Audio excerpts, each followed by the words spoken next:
Hello. What you're looking at now is a virtual reality reconstruction of the National Archives building in Dublin. And what we have done for this demonstration is moved from a virtual reality demo on a desktop computer with a tethered headset, which was the original plan, to a technology called WebVR. So that's virtual reality for web browsers, and that lets us both display a three-dimensional version of this experience as if you were in a video game within your browser, but it also allows you, and you might have noticed a button in the bottom right corner of the screen, it also allows you, if you have a headset, to switch to a virtual reality view. So if you have a virtual reality headset, or in some instances you can do this on a phone, although we haven't built that in yet, with a lot of support, what you can do is get the same sort of experience you would get if you'd lined up for an exhibition in person from home. And the reason we've done that is two reasons. First of all, because of the global pandemic, we can't host a live demonstration with a headset. No one wants to try on a shared virtual reality headset these days. And secondly, it gives us the additional benefit to share that broadly internationally if people are interested from all sorts of locations. So it really extends the reach of what we're doing. So I will pass back to Ciarán, who's going to give you a tour through what you're looking at now and explain some historical background. Great, thanks, Anton. So we are location-wise, while we can view this from anywhere in the world. At the moment, let's imagine we're standing in the centre of Dublin, close to the forecourt building, close to the River Liffey, and this is 1867. We're standing outside the brand new Public Record Office of Ireland building. This building is a handsome stone-cut building, deliberately built to hold records. It's purpose-built at the most modern sort of building standards of its time.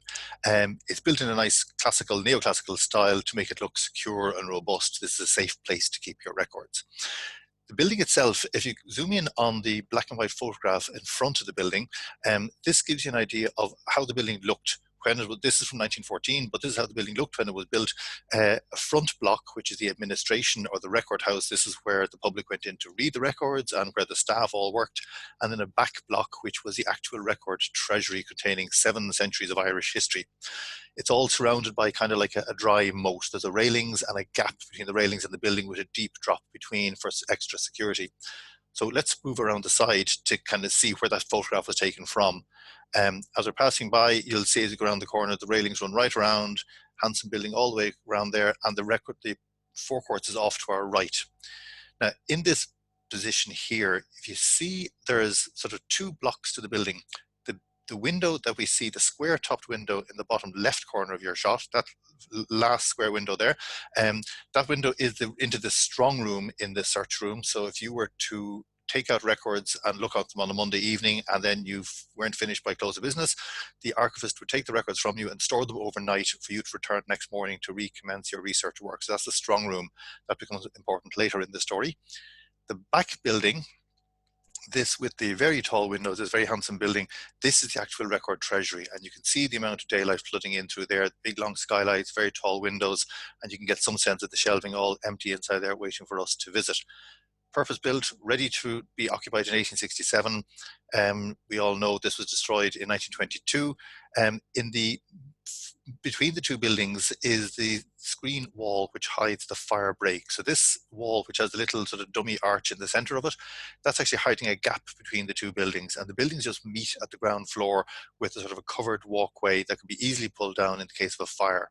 The fear was the front building, with its open fires, gas lamps, and people smoking pipes, could go on fire, and the fire would spread into the back building with all its precious treasury records. In reality, what actually happened was the back building got destroyed, and you can see from the black and white photograph that's hovering there in the middle, tantalizingly, the level of destruction that was there. So the destruction was really very complete. The fire and explosion consumed the entire contents of the back building, and our job is to try and replenish that lost collection. So let's move it back around towards the front, and we'll go into the front entrance. As we pass by the front entrance, you'll see the instructions for operating the VR model. So this has instructions for whether you're using the keyboard and mouse, a VR headset, or touchscreen devices. So that's, everybody gets to see that as they enter in. And then we're going to go in and through into the entrance hallway. Now, this is a very elegant stairs, and if you just pause here for a moment and just look up around, this front building was built just as an administration block, so they obviously spent money on their civil servants back in those days.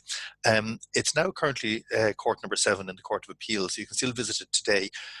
But you'll see the rooms that are off these stairs. We won't go up the stairs, but the rooms off this are the offices of the record of the deputy keeper, the offices of the various staff members, staff library, and also at the top of the building is the private residence of J.J. Tucker, the foreman, who has a family living at the very top of the building, and then they've got more rooms down at the bottom. Today, if you visit, there are still bullet holes in the walls of this entrance hallway, where all the bullet fire came in during the Battle of the Four Courts in 30th of June 1922. But we're seeing it in its pristine condition the day it opened. So let's just turn and go into the record and the search room itself. And here we're in a room which nobody has seen in practically 100 years. This beautiful, elegant ceiling, flooding with light from on top, these nice gas lamps hanging down over the public service desks and the reading desks over on the left-hand side. These are all cleared away and gone now. It's entirely different interior looking, serving as a court. The room we're seeing now is laid out as both the staff to work in the archival side and then the public to come in and read. I'm going to introduce you to the first of the Public Record Office of Ireland's deputy keepers, the first boss of the Irish Archives. So this is Sir Samuel Ferguson. This is from a cartoon drawn of him in about the 1880s. Held now in the National Archives of Ireland, and there he is standing wearing his hat indoors. Ferguson was a polymath. He was trained as a lawyer, he was a poet, he was a scholar, an antiquarian. He was also unexpectedly kind of a secretly like an engineer. The early records of the Record Office show his designs for making shelving and light fittings and door handles, all sorts of things to make them more perfect. So he actually draws little sketches with his own pen and sends them off to the metal workers to create. So Samuel Ferguson was the first deputy keeper, and he was in charge of all the records pouring into this building to fill all these empty shelves we're going to see in a few minutes. Behind Samuel, the door you see labelled as the strong room door, that's the door where all the records that were kept out overnight for readers were stored securely. In the destruction of 1922, a lot of the records that survived in that building are now part of the salved records collection. These amazingly survived that huge destruction that we saw. And as well as that, a lot of the shelves, the empty shelves you see around this room, contained catalogues, finding aids, indexes, all of which are helping us with our work of refilling the shelves and tracking down copy and transcript records and understanding what was in the building so we know what we got to track down. On your left, you'll see hanging on the wall a photograph of the interior of the search room back in 1914. Now, this photograph is amazingly the only photograph of the interior, and our colleagues in NoHo have recreated this entire reading room from this model, from this photograph. So all the fittings, fixtures, all the rendering of the sort of the substance of the room has come from this one photograph. In the photograph that you see there are two gentlemen sitting on the right-hand side. On the far right is Herbert Wood, who was senior official at the time the photograph was taken in the Record Office. And then one in from the right, gentleman slightly closer to the desk, is D.A. Chart. So Mr. Chart eventually leaves the Record Office of Ireland and goes up to Northern Ireland at the establishment of Northern Ireland and sets up the Public Record Office of Northern Ireland. So you've got two key figures, Herbert Wood and D.A. Chart, sitting in that same photograph, which is kind of neat.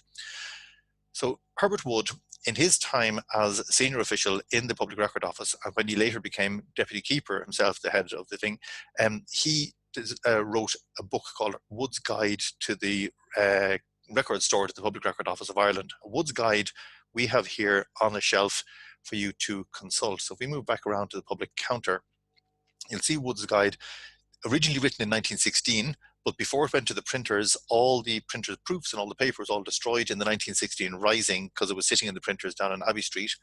Poor old Herbert had to rewrite it for 1919, and the edition we see here is the actual published edition from 1919. This particular copy is from the King's Inns Library in Dublin, and this lists the contents of all the records in the Record Office by series or collection. So it doesn't list every individual file. It's about a 500-page book, and it lists the major collections. So we can turn the pages of this here. Actually, Anton, you wanted to say something about how this book is actually being presented to the viewer here. So something neat about this was it was a collaboration between 3 groups, and it's the first version of this, so it's an ongoing. All of this is a work in progress. This is our first attempt at doing this on the web.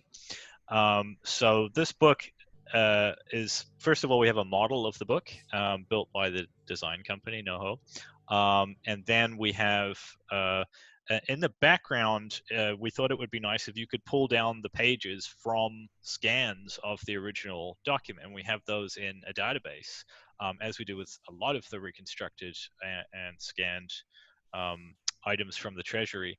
And a group in the ADAPT Center has built a manifest that, or has set up a database where you can access the manifest of all of those scans of every individual page or organized. So we thought it would be neat if we could query that manifest. Because we're already on the web, we can use the web query to look up that manifest and pull down each page. So as we click the mouse or hit it with a VR controller, that gives us a way of changing the images on these pages.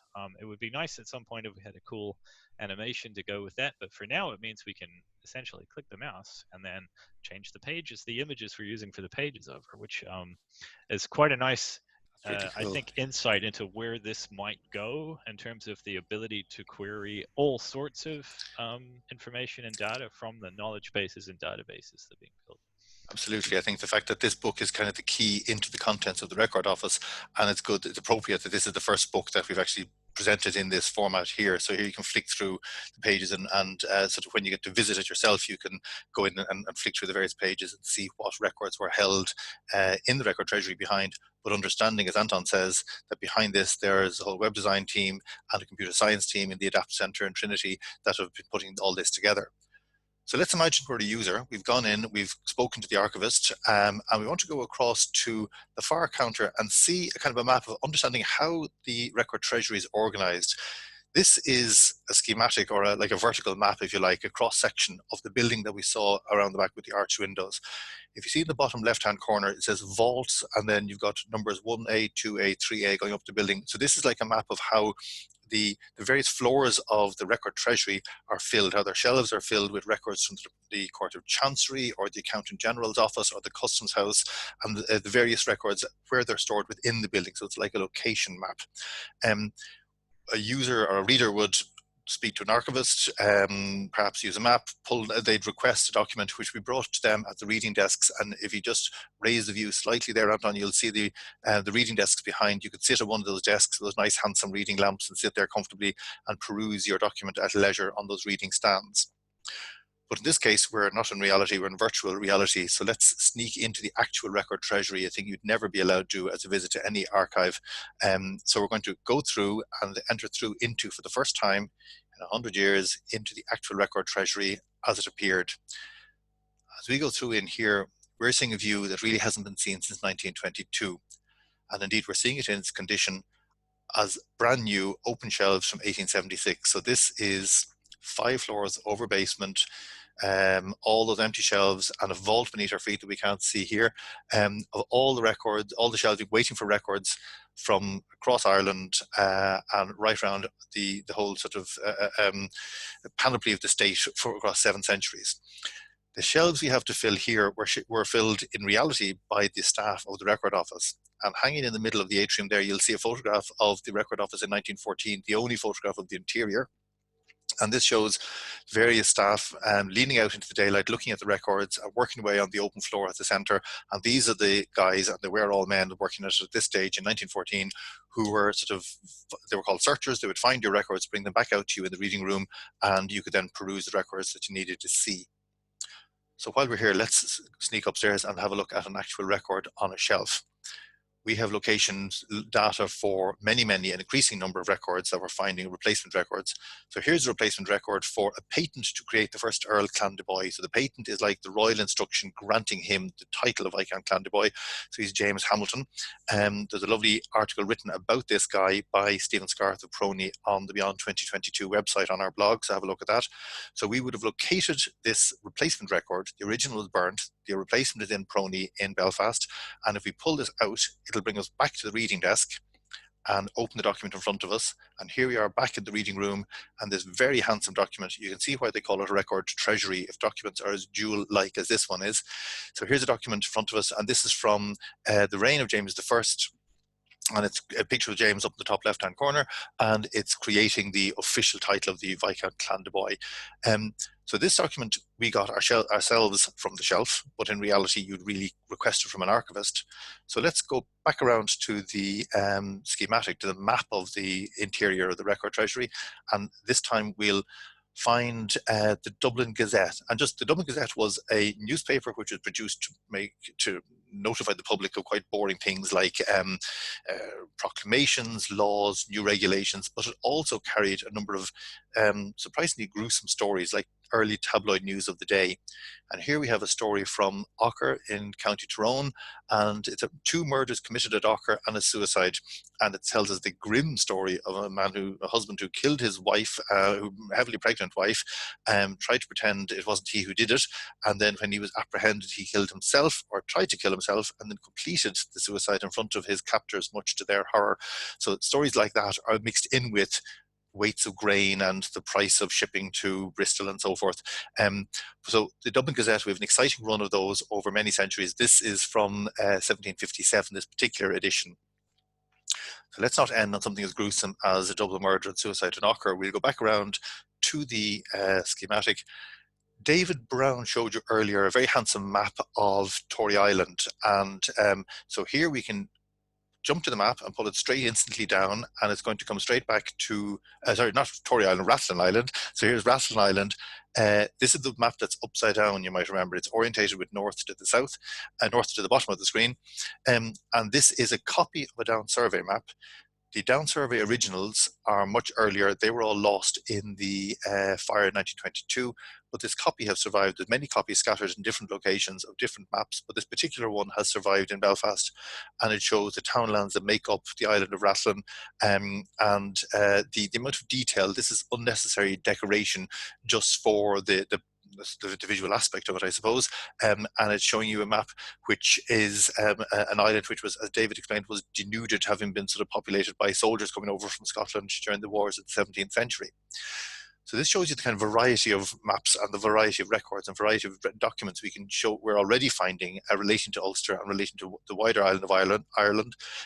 But if we go back to inside the building and just proceed up to the very top floor, just to give you a sense of the amount of work that lies ahead of us. Here we are looking down across 5 floors, and remember there's a basement below that floor of all these empty shelves. This is the work that faces us, that we now need to fill these shelves virtually. Each record we find that's a replacement is also a piece of data, and all that data is going into a very exciting database which will allow for some very interesting searching to happen. But you can see the task lies ahead of us, so we're good to go. So keep following our work.